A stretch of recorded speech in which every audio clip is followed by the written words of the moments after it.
Hey, Clint, it's Doug. You asked me to look at your light speed, which I did, and so I'm just coming back to you with some advice and some thoughts. At a first of all, at a real high level, I guess good news. Like it appears, Chris was never really using this tool extensively, which in a way is good news for you because you can kind of go set it up the way you want to set it up. And so you don't have a lot of legacy stuff that you have to clean up, which is nice. But I'll give you some comparisons between yours and my system. I think you could, if you were serious about this and gave it a good 2 to 4 hours a week of your time, and if you want some coaching along the way, happy to help. I think within a month you could be operating at 80-90% of what I'm doing right now. It's going to take you 2 to 4 hours a week of doing setups and cleaning up stuff, and just do it over time. In fact, I actually did this. You've heard the saying, right? How do you eat an elephant? Right, you eat it a bite at a time. So if you just looked at this as a 1 month project and said you're going to take 2 to 4 hours a week, I think by the end of that time you would actually be very close to me operationally. So it's not as hard as you initially might think it is. It's pretty fast actually. And then the other one I would say before I'm jumping in is the Peter Drucker saying, which is what gets measured gets managed. You can't manage your inventory because you're not measuring it. You can't, and it's not in Lightspeed. And same with employee productivity and a bunch of other stuff. It really, Lightspeed is your source of truth. And so the more effort you take, you apply to tightening it up and getting it operationally tight, I think you're going to be happier, much happier, and much more relaxed and at ease around the business. So that's a starting point. I'm actually logged into your Lightspeed here, and then in another tab here, I'm logged into my Lightspeed, so we can actually do a little back and forth and kind of share some thoughts. Before we go into work orders, which I'll do in another video. If you're interested in this, I'll follow up with another video. I'm going to talk nothing in this video except about inventory setup, because I think that's so foundational, and there's not been a lot of time setting up inventory. I'll give you some examples here. Currently, you have in the system only 963 items in inventory, right? And if let's see, do we have something here where I could even look at archived? If I click that for archived, yay, another 500 items or less have been archived. So total, you don't have a lot of inventory in the system, and even repair SKUs in the system. Again, that's good news, because you can probably clean this up pretty fast and get it operationally clean. So that's how many items you have. I'm going to go over to mine just so you can get an idea. In inventory, I have over 30,000 items. So we put everything into Lightspeed. And once you start doing it, it's easy. Lakoti does it. When Lenny was on Lightspeed, he did it. So it's just a commitment level to go do it. And it's actually, once you kind of get used to doing it, it's really fast and it's really easy. So hopefully I get you there. Also here, if you go into matrices, how many matrices are out there? I have 1,200 matrices. So I put a lot of stuff in matrices.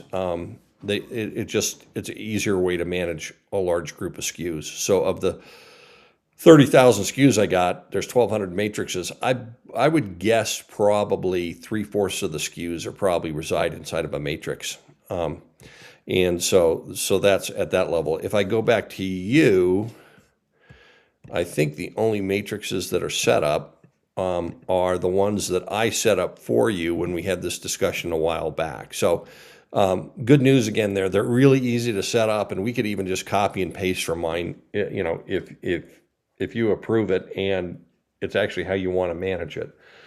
So that actually would go pretty fast. If you go into purchase orders, nobody's ever done a purchase order inside of Lightspeed. And if you go to mine, you could see purchase orders. This is we've done 6,000 purchase orders through the system, and we're tracking everything, right? So we're building out. Here's purchase orders we did today for Dejou, a brand we sell. Here's another one for Jules Burrell that's in there. So here for Jules Burrell, what did we order? Movements, and these things we're ordering stuff often like movements are $60, $80, $100. So that's inventory that absolutely should be tracked in the system. So we do purchasing, but you can't do purchasing until you get your inventory properly set up. So going back to yours really quick. So there's the next thing in inventory is categories. Now this is interesting. You have 404 categories. So you have almost half as 40% of the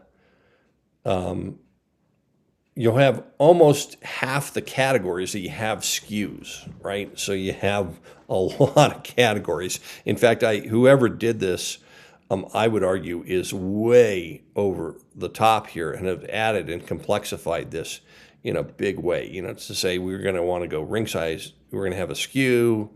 Well, if I go back to the top level, it's going to be, here's your top level, is going to be jewelry service. And then you can just see how you're going deeper and deeper and deeper into this. And I think there's other ways to achieve that. And you did 01 jewelry service, which is the top level that we had. Let me keep going to see, do you eventually have watch at 02? So this is just these are all within just jewelry repair, a real heavy level of categorization. And are you ever going to run a report that's that detailed around it? And I would guess most of there we go, there was watch. So then here's watch services, and that's what you built on top of it. Let me just show you mine so you get an idea again. Within mine for categories, here's what I have for jewelry service, ring sizing. And then you could see I actually put the prefix on this where you just added like ring sizing or lobsters or whatever, however you categorize it. I put a prefix on this so that if I'm ever doing spreadsheeting and pulling data, all of these are grouped together. So prefixes 01A, 01B, 01C, 01E. So everything has a prefix. By the way, another one, there's a couple of exceptions in my system, but almost overwhelmingly, all SKUs live in a subcategory. No SKUs live at a top level category. Like I said, there's a couple of exceptions. Like I think I have some SKUs for when we're doing postage and shipping that I have when we're charging a customer postage or shipping, and I think we just put that in one top level category because it makes no sense to have categories underneath it. But in these broader areas, we have everything belongs inside of a subcategory or a child category, whatever you want to call it. And then the top level category is really kind of a folder that holds all of these. And that's why we've grouped them as such. And again, this is really easy to set up. We could export this for you and pull it in and clean up your categorization, or just collapse yours and rename them. But I do like this naming convention. I think it ties in very well. And you can just see as I go further out for watch bands, we have 04A leather, 04B metals, et cetera, et cetera, et cetera, going out there. So that's the next thing within inventory. And then going back to yours, right? So we're back in inventory. Tags, you only have these tags set up, and I'm pretty sure these were set up because I used them for when I would set up those matrices. I think I imported these for you. So tags are really, really powerful, and used in conjunction with your categories, you can really slice and dice what's going on. Let me go back to mine again to just kind of show you. Here's the tags that we have. And you can see I have 103 tags. Is this something that goes to the bench? And some other ones. We have one discontinued, so we can know when a product's been discontinued, and we can tag it as discontinued. We still might have it in stock. We can tag it as discontinued so that we know, if a customer is trying to buy it or wants more, we can say, sorry, that's no longer available. And let me just go to another page of these. These I won't go into because they're pretty complex and that's more advanced, so you don't even worry about those right now. But is it MELI? Is it on memo? Pre-engraved, et cetera, et cetera, et cetera. So we use tags very extensively. Let me show you how that actually works nice though. If I came in here and I said last month, right, I have a tag called stock, which means we want to stock this item at all time. How much did I sell last month at Park Meadows that had the tag stock? It's taking a second as it's churning away. It's probably not going to be a big number. Okay, there we go. So 70. So we stock all these lobsters and everything. So they're in there. Here's watch bands we stock, bales we stock, cleaning solution. These are all stocked items. So last month we sold 110 SKUs at $5,200 that were quote unquote stocked items at Park Meadows, because I think I'm in the Park Meadows store. Yeah, I'm in Park Meadows. So that gives you another idea of just kind of, once you set it up, how useful it is. You can just drill down into your business very efficiently. Okay, so now I'm back in yours. So, tags is something we can talk about and trying to set it up. What's cool about tags, again, is it's a great way to, how do you see the business? The categories, the SKUs, the vendors, and all that, that's pretty straightforward how you set it up. But here you can kind of get creative as to how you think about the business and set up the tags accordingly. Next one would be vendors, right? So how many vendors do you have set up? Well, it says, you can click this button up here, enabled only. It says you have 104 vendors set up. This is the default that you have from Lightspeed when you say that you're in the jewelry business. Well, do you really sell Alaska Jacks? Do you really sell Annex and Annie? So, a lot of these probably just need to be turned off and you just click them off. But if I go further in, okay, got the Geller Blue Book, we got G-Shock. I'm going forward.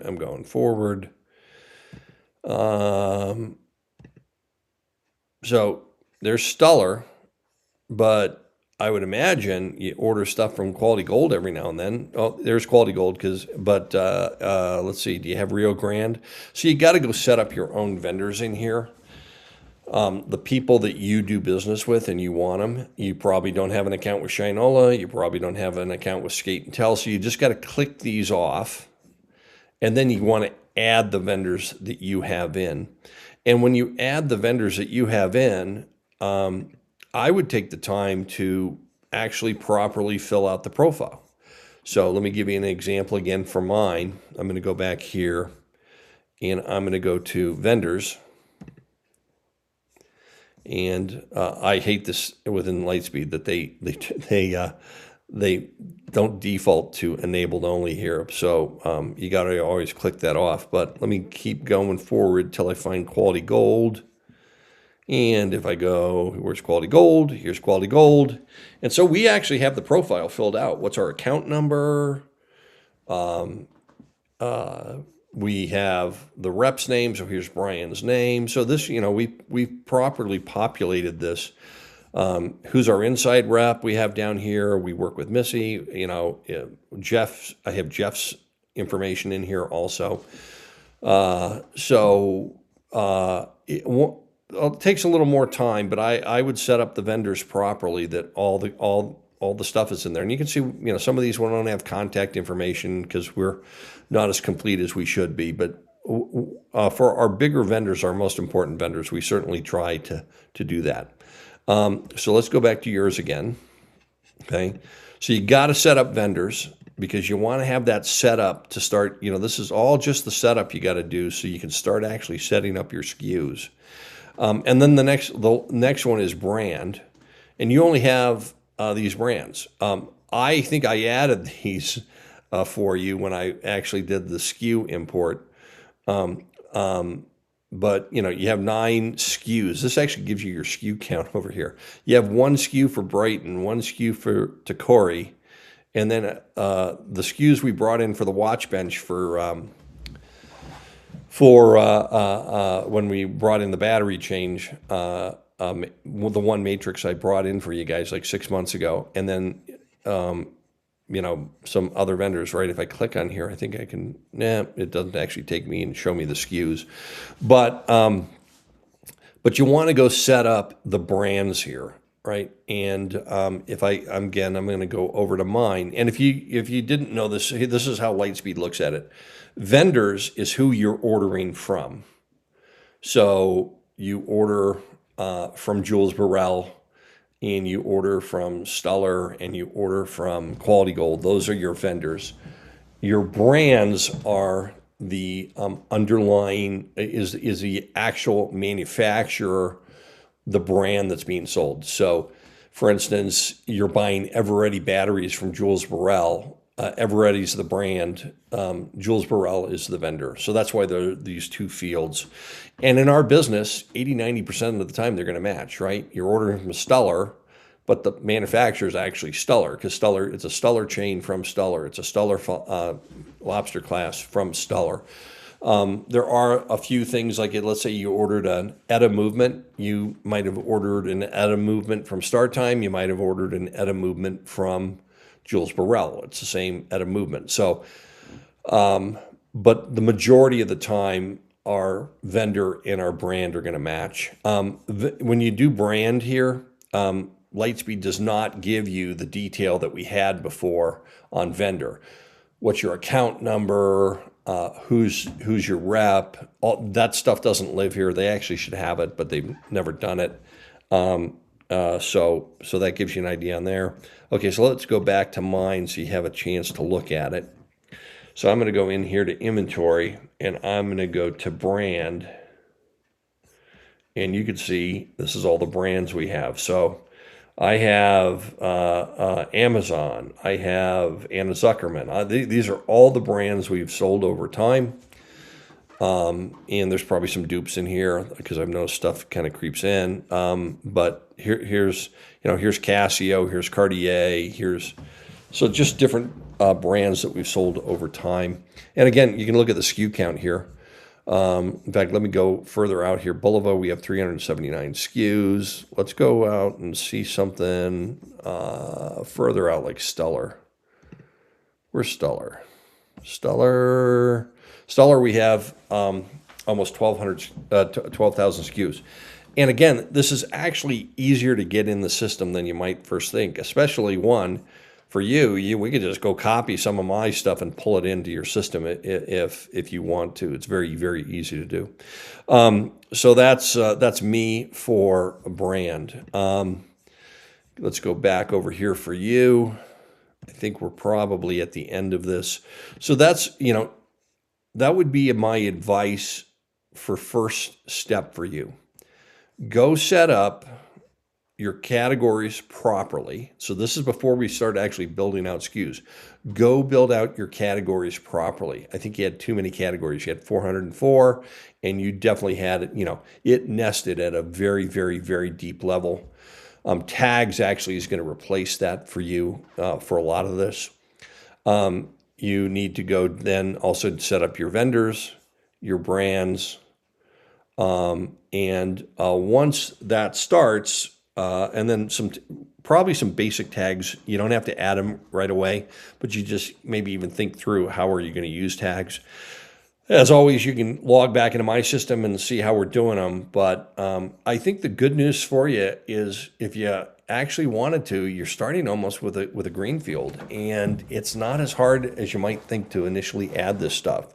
So go set up your categories, go set up your vendors, go set up your brands, and the other items we talked about here, and then we can actually talk about getting in your first layer of SKUs. And what I'll do is I'll prepare a spreadsheet for you where you can bring in a couple and just get an idea how easy it is and how nice it is to manage your business that way. So that's what we. That's all I got for you. Let me see. I'm going to turn this off. Hopefully that helps you out. If it doesn't help you out, just leave me the comments and say it's more than I wanted. Yeah, I won't take offense to it. I just put this together because you had asked for some help and asked that I look at your system. Thanks so much. Bye.